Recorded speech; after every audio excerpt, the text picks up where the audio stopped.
ബീന ചേച്ചി എന്ത് പറ്റി ചേച്ചി? കൈക്ക് എന്ത് പറ്റി ചേച്ചി? ഇതെന്താ ഇവിടെ തന്നെ ഇരിക്കുന്നേ? എന്റെ വയ്യ എന്റെ കൈ എനിക്ക് വയ്യ. എന്തൊരു ഇത് വീണ് എവിടെ വീണു? സത്യം പറയാ ചേച്ചി, കൈയെല്ലാം അടിച്ചടിച്ചു ചേച്ചി.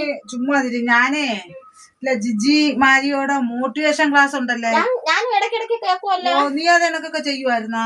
ഞാൻ കേൾക്കത്തേ ഉള്ളു, ചെയ്യത്തൊന്നുമില്ല. അതിനകത്ത് എപ്പോഴും കിടക്കുമല്ലേടി. ഭർത്താവിന് ഒരു ദിവസം നിങ്ങൾ എത്ര ചുംബനം കൊടുക്കും, നിങ്ങൾ എത്ര നേരം ഭർത്താവിനെ പ്രേമത്തോടെ നോക്കും, നിങ്ങൾ ആ ഭർത്താവിന്റെ തലേന്ന് അരയുണ്ടാന്ന് നോക്ക്, ഭർത്താവിന്റെ മുഖത്ത് ചൂടുണ്ട്, അതൊക്കെ ചെന്ന് എപ്പോഴും അവരെ നോക്കൂടി. നിങ്ങൾക്ക് ഒരു ജോലി ഇല്ല. എന്റെ ഭർത്താവ് രാവിലെ പോയാൽ വൈകിട്ട് നോക്കുന്നതേ ഉള്ളു ഞാൻ.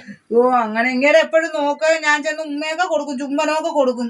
ഇങ്ങനെ നല്ല ഇതായിട്ട് പോയിക്കൊണ്ടിരുന്നടി. പക്ഷെ ഇങ്ങനെ കാലിലൊരു മുറിവുണ്ടോ, ഇങ്ങനെ കാല് വേദന അതൊന്ന് നോക്കാൻ പറഞ്ഞ് അത് ഞാൻ നോക്കിയില്ല. പക്ഷെ അത് ഷുഗർ ഇങ്ങ് പഴുത്ത്. പക്ഷെ ഈ വീഡിയോയിലും പറയുന്നില്ല ഭർത്താവിന്റെ കാല് നോക്കാൻ. അത് പറഞ്ഞെങ്കിൽ ഞാൻ അങ്ങനെ ചെയ്യുമായിരുന്നു. അല്ലടി പെണ്ണെ, അങ്ങനെ ചെയ്ത് നല്ല സ്നേഹമായിട്ടിരുന്നു. അങ്ങേര് കാല് നോക്കിയില്ലെന്ന് പറഞ്ഞു. നീ എപ്പോഴും ആ വീഡിയോ കണ്ടോണ്ടിരുന്നു. അങ്ങേര് വന്ന് എന്നെ എടുത്തിട്ട് അടിച്ച് കൈവാക്കല്ലാതെ വന്നിട്ട് അവിടെ ഇടിച്ച്. എനിക്ക് വയ്യരാജി, എന്തോ ഒരു വേദന. സ്വന്തം ഭർത്താവിനെ നോക്ക അവര് വീഡിയോ നോക്കണം പോലും. രാജി അതല്ല, നമ്മള് ഭർത്താവുമായിട്ട് സ്നേഹം കിട്ടണമെങ്കിൽ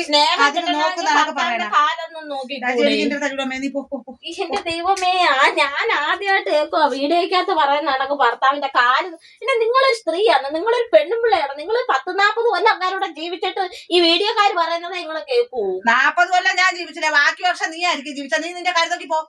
എന്റെ ശിവനെ, ഈ പെണ്ണുമ്പിളെ നമിക്കണം. ഇങ്ങനെ ഒരു സാധനം റീൽസുകാര് പറയുന്ന നടക്ക പറഞ്ഞ അവര് നാളെ പറയും കെറ്റി എടുത്തിടാൻ. പെണ്ണുമ്പിളെ എടുത്ത് ഇടുവോ എന്തോ.